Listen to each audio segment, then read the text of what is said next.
There is a war that no one sees, a battle fought in silence, no weapons, no blood, no open conflict, yet the victories shape the course of lives. You have enemies, whether you acknowledge them or not. Some wear smiles while hiding daggers, some move against you in the shadows. Some are not people at all, but forces, jealousy, manipulation, betrayal, doubt. The greatest warriors in history understood one truth: the most powerful victories are won without a fight. The mind is the battlefield. The sharpest weapons are patience, perception, and unshakable control. Sun Tzu, the ancient master of strategy, warned, "The supreme art of war is to subdue the enemy without fighting."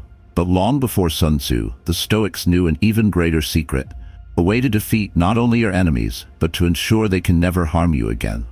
The weak crave revenge. The strong eliminate the need for it. Today, I will reveal to you 6 secret ways to destroy your enemy without lifting a single finger. These are not the strategies of the reckless, but of the masters. These methods are ancient, tested, and undeniable. What you're about to hear will challenge the way you see power. It will force you to look at conflict differently. If you understand these principles, you will never fear another enemy again. Make sure to like and subscribe if you haven't yet. Every like, subscribe helps us continue our mission of sharing knowledge. And leave a comment below and share your opinion on these strategies, or tell me which one resonates with you the most. Ready to unlock more wisdom? Let's get started. Way 1. The art of making your enemy destroy themselves. There is no greater victory than watching your enemy crumble by their own hands. True power is not in confrontation, but in the ability to make those who stand against you unravel on their own. This is not magic. It is not deception. It is the highest form of strategy, an art known only to those who see beyond the surface of conflict. What I'm about to tell you is not for the impulsive. It is not for the reckless who seek immediate satisfaction. This is for the patient, the disciplined, and the truly powerful. Those who master this secret will never need to fight because their enemies will unknowingly walk themselves into their own downfall. The greatest enemies in history were never destroyed by swords or armies. They fell because of their own arrogance, their inability to control their desires, their failure to understand the invisible forces moving against them. Julius Caesar was not taken down by an opposing army. He was surrounded by men he trusted, men whose ambitions he failed to see. Napoleon was not conquered on the battlefield. He was undone by his own hunger for control, his refusal to recognize limits. Most enemies are weak, even when they appear strong. They are ruled by their emotions: pride, greed, jealousy, anger. They believe their aggression makes them powerful, but in reality, it makes them vulnerable. A man who cannot control his emotions is a man who can be controlled. A man who acts without thought is a man who can be led into traps of his own making. So, how do you make your enemy destroy themselves? You do not attack them directly. You do not challenge them openly. You step back, you observe. You learn what fuels them, what drives them, what they cannot resist. Every man has a weakness. Every enemy has a blind spot. Your job is not to fight them. It is to let them walk into the fire they have built for themselves. Silence is your greatest weapon. Your enemy expects resistance, expects retaliation, expects you to meet them at their level. But when you do nothing, when you remain still, they begin to doubt. They begin to wonder why you are not reacting. And doubt is the seed of destruction. When a man starts questioning his own position, his own power, his own influence, he begins to crack. Imagine an enemy who thrives on conflict. He attacks you, provokes you, waiting for your reaction. But instead of responding, you remain calm, unshaken. He grows frustrated. He pushes harder. He makes mistakes. He overextends himself. He lashes out at the wrong people. His anger consumes him, and soon he is no longer attacking you. He is fighting ghosts, enemies that do not exist, battles that lead to his own ruin. The greatest generals, the greatest leaders, and the greatest strategists of history all understood this principle. They knew that the fiercest battles are won long before swords are drawn. They understood that a man who cannot control himself will eventually destroy himself. Epictetus, the great Stoic philosopher, once said, "If someone succeeds in provoking you, realize that your mind is complicit in the provocation. The moment you react emotionally, you have already lost. But if you control yourself, if you master your impulses, you become untouchable." There's a story of a wise ruler who had many enemies. They plotted against him, spread lies, tried to turn his people against him. But the ruler did not respond. He did not fight back with anger. Instead, he did something much more powerful. He let his enemies expose themselves. He waited. He watched. And in time, their greed, their arrogance, and their inability to control their own ambitions led to their downfall. They turned on each other. They destroyed themselves. And in the end, the wise ruler stood victorious. Not because he fought, but because he refused to. Your enemy expects you to fight. He expects you to engage, to react, to play his game. The moment you refuse, the moment you step back and let him wrestle with his own demons, he is already defeated. Let your enemies burn themselves out. Let them waste their energy on battles that do not exist. Let them fall victim to their own weaknesses. And when the dust settles, when they stand among the ruins of their own making, you will still be standing, untouched, undefeated. This is the first way to destroy your enemy without fighting, by making them their own worst enemy. Patience, silence, and control are your weapons. Learn to use them, and no one will ever be able to harm you again. Way 2. The power of disappearance. How to make your enemy collapse in your absence. There is a force more powerful than confrontation, more devastating than revenge, and more terrifying to your enemy than any open conflict. It is not violence, nor is it manipulation. It is something far more subtle, yet infinitely more destructive. It is the power of disappearance. The ability to remove yourself so completely that your enemy's very foundation begins to crumble in your absence. Most men believe that power is measured by presence. They believe that to defeat an enemy, one must stand tall, push forward, and assert dominance. But this is a misconception. True power is often found in what is absent rather than what is present. A man who understands this principle holds a weapon that few recognize, yet all fear. Consider this. What happens when a leader suddenly disappears? What happens when a pillar of influence is removed without warning? The structure they once supported does not remain standing. It wobbles, it shakes, it fractures. The absence of something strong does not leave an empty void. It creates chaos, confusion, and weakness in everything that depended upon it. Your enemy, no matter how powerful he seems, is not self-sufficient. He relies on opposition, on reaction, on the presence of something to push against. Take that away, and he begins to wither. The greatest mistake you can make is to assume that your enemy's strength is his alone. No, his strength is built on the dynamic between you and him. He feeds off conflict, thrives on resistance, gains energy from your attention. But what happens when you simply remove yourself? What happens when you disappear from the game entirely? You take away his ability to define himself, to measure his power, to assert control. You do not need to attack him. You need only take away what sustains him. Imagine a man who has built his entire identity around opposing you. He spreads rumors, he tries to damage your reputation, he seeks to provoke you at every turn. He needs your reaction because it validates his efforts. But one day, without warning, you disappear. You do not defend yourself. You do not retaliate. You simply vanish from his reach. What happens next? At first, confusion. He wonders where you have gone, why you are not reacting. He seeks more ways to draw you back in. He becomes louder, more aggressive, more desperate. But no matter what he does, you are nowhere to be found. Then comes frustration. He begins to fight battles against an enemy who is no longer there. He tries to maintain the war, but with no opponent, it feels hollow. And then comes the collapse. The very energy he used to fight you begins to turn inward. Without an enemy to fight, he becomes restless, paranoid. He lashes out at those around him. He starts making mistakes. He starts creating new enemies where there are none. His empire, no matter how strong, begins to decay. And in the end, he is left alone, fighting shadows, while you remain untouchable. This principle is not new. The ancient Stoics knew that the most powerful man is the one who does not need to engage in petty battles. Marcus Aurelius, the great Stoic emperor, wrote in his Meditations, "The best revenge is to be unlike him who performed the injury." This is the essence of the power of disappearance. When you remove yourself from the equation, you deny your enemy the ability to use you as fuel for his actions. There is a reason why some of the most powerful figures in history understood the value of retreat, of calculated withdrawal. The samurai knew that stepping back could often lead to a greater strike. The most brilliant generals knew that vanishing from the battlefield could cause more damage than a direct assault.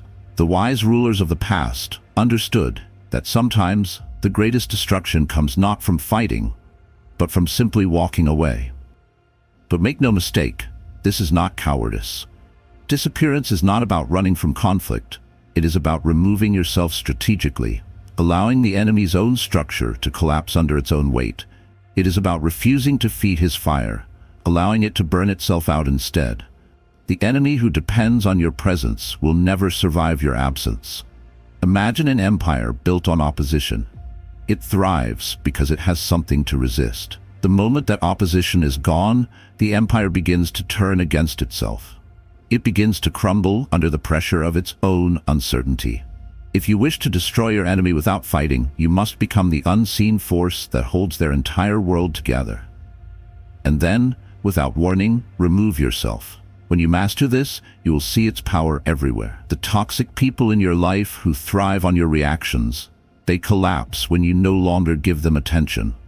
The adversaries who attempt to drag you into conflict, they lose their purpose when you do not engage. The enemies who rely on your resistance to validate their own power, they fade into irrelevance when you disappear from their grasp.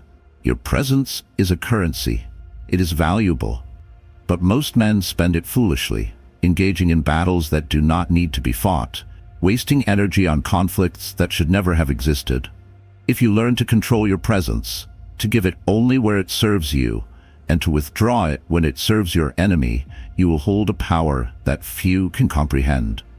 The weak man believes he must always be seen, always be heard, always be fighting to prove his strength. The strong man knows that sometimes the most terrifying thing he can do is simply disappear. Let your enemies search for you in the darkness. Let him grasp for something that is no longer there. Let him exhaust himself chasing shadows. And when he is finally lost, confused and broken by his own desperation, only then will he realize that he was never truly fighting you. He was fighting himself all along. Way 3. The subtle art of turning your enemy's strength against them.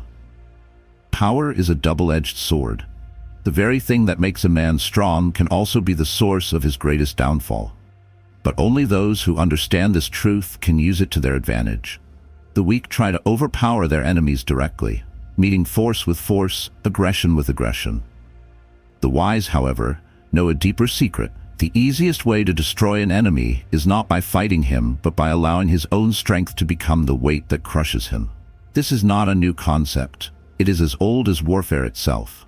The greatest generals, the most cunning philosophers, the most strategic minds in history all understood one thing: no man is truly invincible.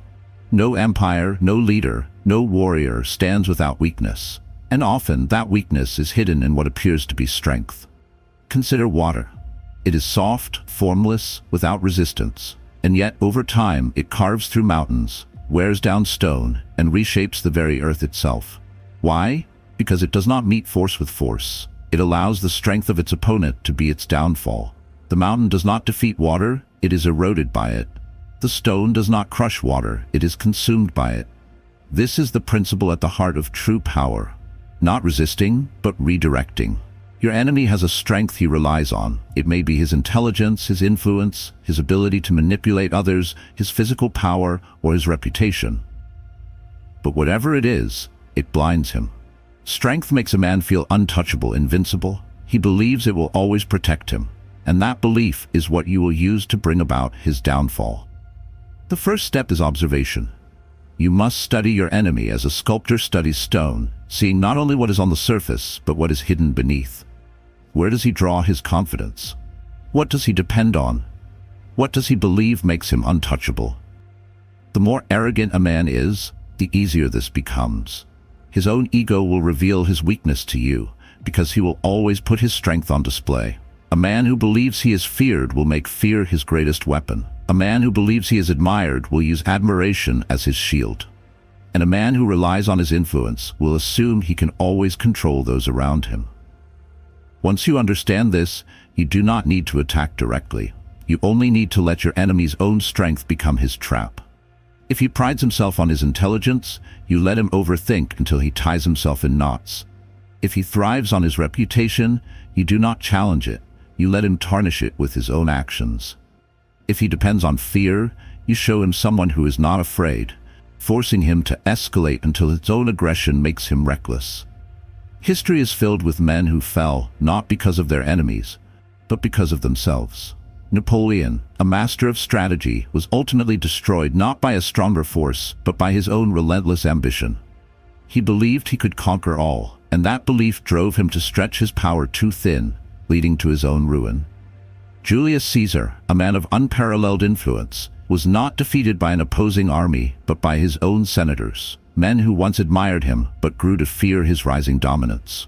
In both cases, their strength, Napoleon's hunger for conquest, Caesar's unshakable influence, became the very thing that led to their downfall. This principle is deeply rooted in Stoic philosophy. The Stoics understood that everything in life contains the seed of its opposite. Strength can become weakness. Power can become vulnerability. Even success can become failure if one does not recognize the dangers within it. Seneca, one of the greatest Stoic philosophers, warned of this when he said, "No man is crushed by misfortune unless he has first been deceived by prosperity." The same is true for your enemy. His greatest misfortune will come from the thing he trusts most. But this is not about direct confrontation. The weak attack. The wise redirect.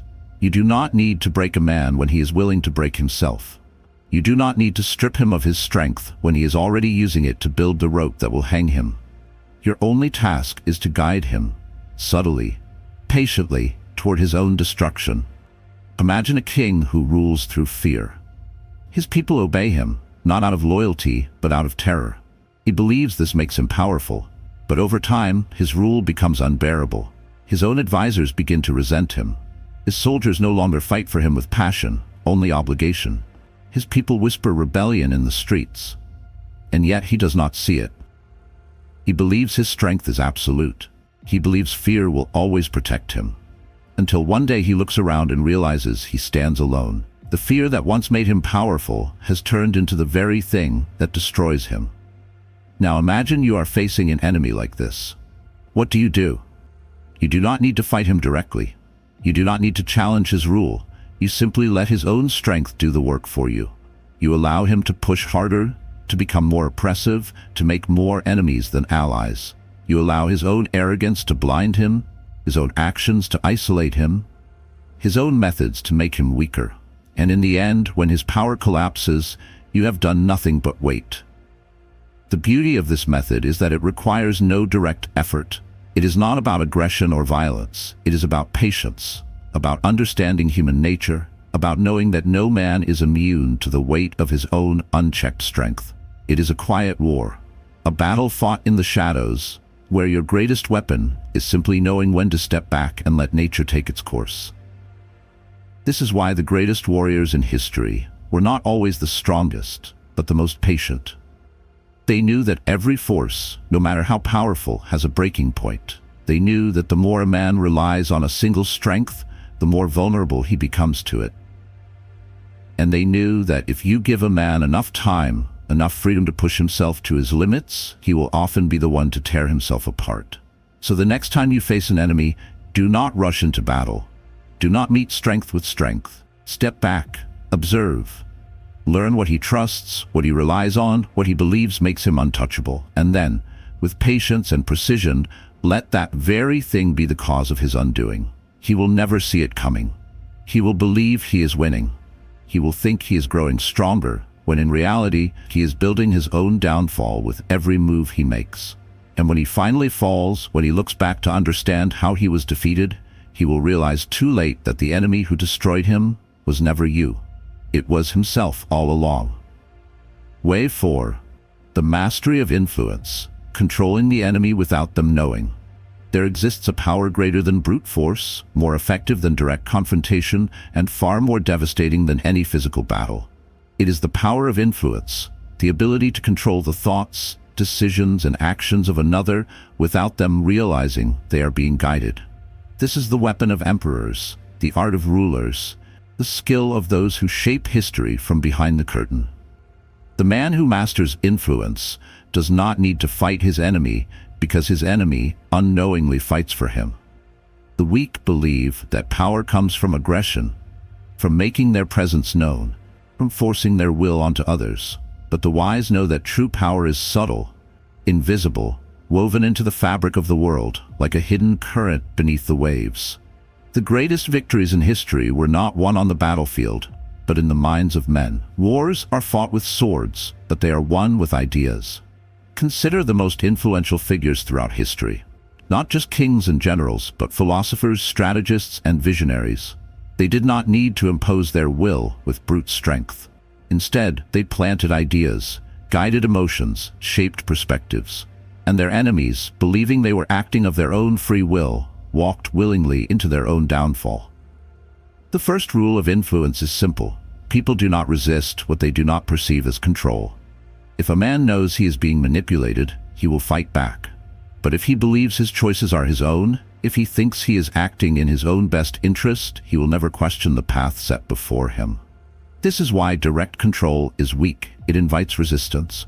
True control is invisible. It works not by confrontation, but by suggestion. Your enemy is ruled by something. No man is free from influence. He is guided by his desires, his fears, his need for validation. He believes himself to be independent, but in reality, he is a slave to unseen forces. His ego, his insecurities, his ambitions. Your task is to understand these forces better than he does. If your enemy is driven by pride, feed his arrogance. Let him believe he is invincible, untouchable, beyond challenge. He will become reckless, overconfident, blind to danger. If he is fueled by greed, present him with opportunities too tempting to resist. He will chase them without seeing the trap they lead him into. If he is ruled by fear, amplify his paranoia. Make him see enemies where there are none, threats in every shadow, until his own mind destroys him from within. The power of influence lies in subtlety. It is never a command, never an obvious push. It is a whisper, a suggestion, a seed planted in the mind that grows into conviction. A skilled manipulator does not tell his enemy what to do. He makes his enemy believe it was his own idea all along. History is filled with those who have mastered this art. Take the ancient Chinese strategist Sun Tzu, who wrote in The Art of War. The supreme art of war is to subdue the enemy without fighting. He understood that the best way to destroy an opponent is to make them destroy themselves, to shape their choices so that every move they make brings them closer to defeat. Imagine a kingdom on the verge of war.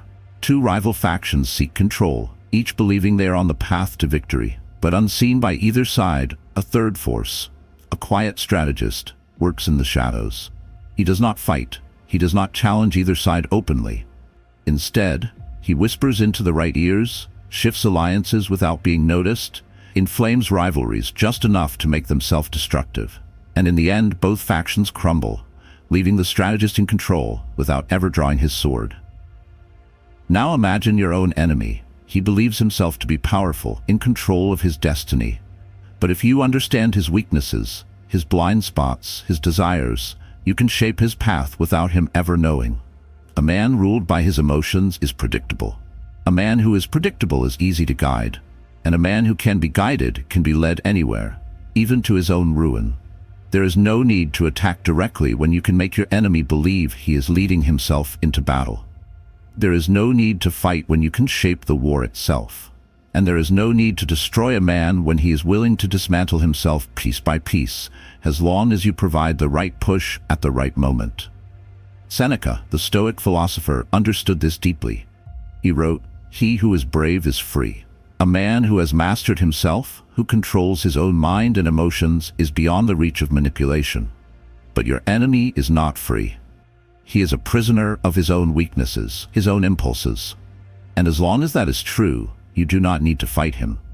You only need to understand him better than he understands himself. The greatest war is not fought with weapons, but with perception. The greatest enemy is not defeated by force, but by influence. And the greatest victory is not won through battle, but by making your enemy walk willingly into his own downfall, never realizing that every step he took was guided by your unseen hand. Way 5. The power of absence, destroying your enemy by vanishing. There is a force stronger than direct confrontation, deadlier than revenge, and more powerful than any words or actions. It is the power of absence, the ability to withdraw, to disappear, to become a ghost in the mind of your enemy. This is the silent art of destruction, the method that leaves no trace, no evidence, no battle scars, and yet it is the one that inflicts the deepest wounds. To understand why absence is so powerful, one must first understand human nature. The greatest pain a man can experience is not physical. It is the pain of uncertainty, of irrelevance, of being unable to control what he once thought was within his grasp. People do not fear what they can see, what they can fight, what they can grasp with their hands and strike down. They fear the unknown. They fear silence. They fear being ignored. Your enemy, no matter how powerful he appears to be, feeds off something. He thrives on your attention, your reaction, your resistance. Even if he seeks to harm you, he still depends on your presence in his world to confirm his own power. He needs to see you, to hear you, to feel the weight of your response. And the moment you remove yourself completely from his reach, you take away the very thing that gives him strength. The ancient Stoics understood this deeply. Marcus Aurelius, one of the most disciplined minds in history, wrote in Meditations, "You have power over your mind, not outside events. Realize this, and you will find strength." This means that the most effective way to gain power over an enemy is not to engage with him, but to make him irrelevant in your world. To remove yourself from his influence so completely that he is left grasping at shadows. Imagine a man who insults you, who slanders your name, who seeks to provoke you into battle. If you respond, if you defend yourself, if you fight back, you give him what he wants. You validate his attack. You show him that his words have power. But if you do nothing, if you remove yourself from his reach, if you disappear completely from his sight, you rob him of his purpose. He becomes a man shouting into an empty void, his anger echoing back at him with no one to receive it. And soon his rage consumes itself, because there is nothing left to fuel it. This is the same principle that drives the downfall of tyrants, manipulators, and those who seek to control others. A ruler who demands obedience only has power because people respond. The moment the people stop listening, stop fearing, stop acknowledging his existence, his power collapses. A manipulator who feeds on control over others only thrives as long as people react to him. The moment they ignore him, the moment they refuse to play his game, he becomes powerless. But this strategy is not just about ignoring. It is about strategic withdrawal. It is about knowing when to vanish, how to create a void so deep in the mind of your enemy that he becomes obsessed with your absence. This is the key difference between simple avoidance and true power. Avoidance is passive, but the calculated use of absence is a weapon. There is a reason why those who disappear leave the greatest impact.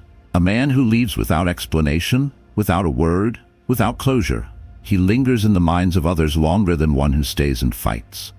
A confrontation can be resolved, an argument can be won or lost, but a sudden, unexplained absence, that creates questions, that creates doubt, and doubt is the slow poison that eats away at the mind of your enemy. History is filled with examples of those who mastered this art.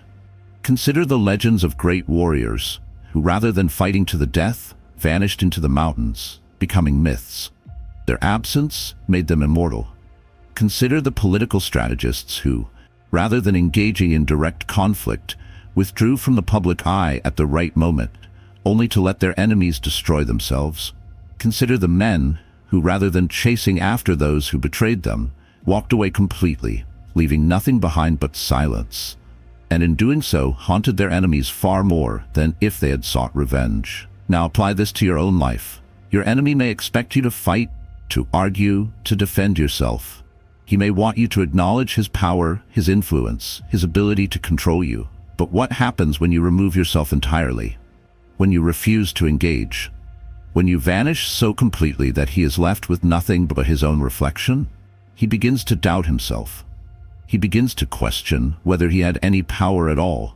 He begins to realize that without you as an opponent, he is nothing. The greatest warriors are not those who win battles, but those who make the battle unnecessary.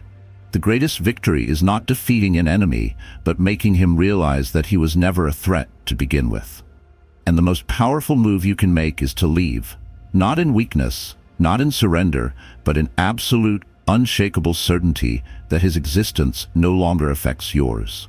Epictetus, another great Stoic thinker, said, "If someone succeeds in provoking you, realize that your mind is complicit in the provocation." This means that your greatest power is in refusing to be provoked at all. In recognizing that the moment you react, you give your enemy power. But the moment you walk away, the moment you vanish from his world, you become untouchable. This is the silent destruction of an enemy. No war, no words, no revenge, just absence. An absence so deep, so profound, so absolute that it leaves nothing behind but the echo of his own failure. Way 6. The inevitable collapse, letting time and fate destroy your enemy for you. There is a force greater than rage, stronger than strategy, and deadlier than any weapon a man can wield. It is a force that no one can escape, no king can bribe, and no warrior can fight against. This force is time. And those who understand how to wield it become masters of destruction, not through action, but through patience. The greatest truth about power is that it is temporary. Every man, no matter how strong, how cunning, how feared, will one day crumble beneath the weight of his own flaws. The universe does not need your hand to destroy your enemy. It is already in motion. The seeds of his downfall are already planted, and all you need to do is watch them grow. The weak seek immediate revenge. They burn with anger, desperate to strike back, to destroy their enemy as quickly as possible. But this impatience blinds them. It makes them reckless, exposing their own weaknesses in their rush to retaliate. The wise, however, understand that time itself is the most ruthless executioner. They do not fight their enemies, they simply step aside and let time do the work. Consider the nature of power. It is like a tower built upon sand. A man may rise high, he may seem invincible, but the higher he climbs, the more fragile his position becomes. Every tyrant, every manipulator, every arrogant fool who believes himself untouchable is already on a path to his own destruction. His own vices, his own flaws, his own arrogance will bring him down. You do not need to lift a finger. All you need to do is wait. The Stoic philosopher Seneca wrote, "Time discovers truth. Time heals what reason cannot." This means that all lies, all deceptions, all falsehoods will eventually be exposed. A man who builds his power on deceit will one day be seen for what he truly is. A man who thrives on manipulation will one day find himself alone, abandoned by those he sought to control. A man who rules through fear will one day realize that fear fades, and those he oppressed will no longer bow to him. Look at history. Every great empire has collapsed. Every dictator has fallen. Every man who believed himself to be beyond consequence has faced his reckoning. It is not because someone overthrew them, it is because time itself is the ultimate enemy of all who seek to dominate others. Greed leads to excess. Arrogance leads to blindness. Injustice leads to rebellion. These forces are unavoidable. They are written into the very fabric of existence.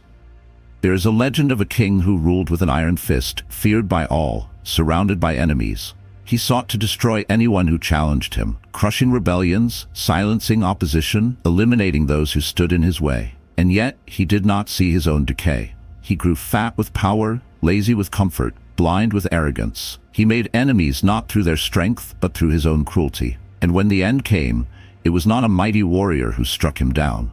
It was time. His own people turned against him. His allies abandoned him. His body weakened. His mind deteriorated. And he, who once seemed invincible, fell alone, broken, forgotten. Now consider your own enemy. He believes himself untouchable. He believes he will never face consequences. He believes his strength, his influence, his position will last forever. But you know better. You know that time spares no one. You know that arrogance is a poison that destroys from within. You know that a man who has built his life on deception, on cruelty, on greed, will one day face the weight of his own actions. You do not need to rush. You do not need to act. You only need to watch. Watch as his own choices destroy him. Watch as he alienates those who once stood beside him. Watch as he exhausts himself, fighting battles that you never needed to engage in. Watch as the walls he built to protect himself become the prison that traps him. This is not inaction. It is the highest form of strategy. It is understanding that every man is his own worst enemy, that his greed will make him reckless, that his ego will blind him, that his desire for control will push people away. And in the end, he will stand alone, not because you struck him down, but because he destroyed himself. Marcus Aurelius, the great Stoic emperor, wrote, "The best revenge is to be unlike him who performed the injury." This means that your victory does not come from stooping to your enemy's level. It does not come from fighting as he fights, from seeking vengeance as he would seek it. Your victory comes from understanding that his downfall is inevitable. That time will break him long before you ever could. You may feel the urge to act, to hasten the process, to force his destruction. But impatience is a weakness. A storm does not rush to destroy. It moves slowly, steadily, inevitably. The oak tree does not collapse in an instant. It rots from within, weakening over time, until one final gust of wind sends it crashing to the ground. This is the way of nature, and it is the way of power. So step back. Watch. Let your enemy believe he is winning. Let him think he is untouchable. Let him build his empire, his fortress, his illusion of control. And when the time comes, when his own choices, his own arrogance, his own weaknesses bring him to his knees, you will be there, not as his executioner, but as a witness to his inevitable collapse. This is the final secret. The most powerful way to destroy an enemy is to let him destroy himself. And when he does, you will not need to lift a single finger. You will only need to smile, knowing that fate, time, and the universe itself have already won the battle for you.